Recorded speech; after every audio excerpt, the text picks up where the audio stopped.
আর্জেন্টিনার প্রতিটি ফাইনালে গোল পেয়েছিলেন দি মারিয়া। দেশের জার্সিতে নিজের বিদায়ী ম্যাচ হিসেবে পেলেন কোপা আমেরিকার ফাইনাল। তবে এবার আর গোল পাননি। গোল না ফেলেই বা কি, ফাইনাল ম্যাচের সেরা খেলোয়াড় যে তিনি ছিলেন। ম্যাচ সেরা হওয়ার তৃপ্তি সঙ্গী করে আর্জেন্টিনা ফুটবলকে বিদায় বললেন এই আলবিসেলেস্টের কিংবদন্তি।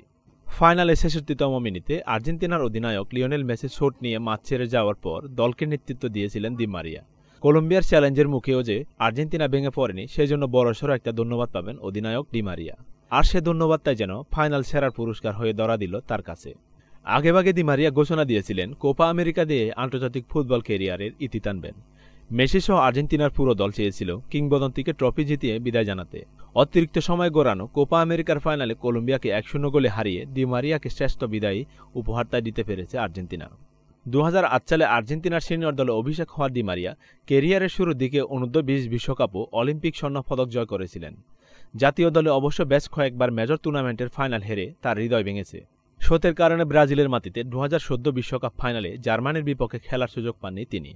শোকের জলে সেদিন আর্জেন্টিনার হারের সাক্ষী হয়েছিলেন দি মারিয়া। আজ আর্জেন্টিনার জার্সিতে বিদায় দিনেও কাটলেন দি মারিয়া।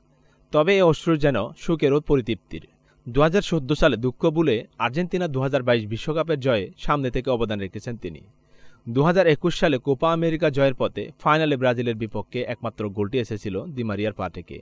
আর বর্ণাঢ্য আন্তর্জাতিক ক্যারিয়ারে শেষটাও করলেন ম্যাচ সেরা খেলোয়াড়ের পুরস্কার হাতে নিয়ে।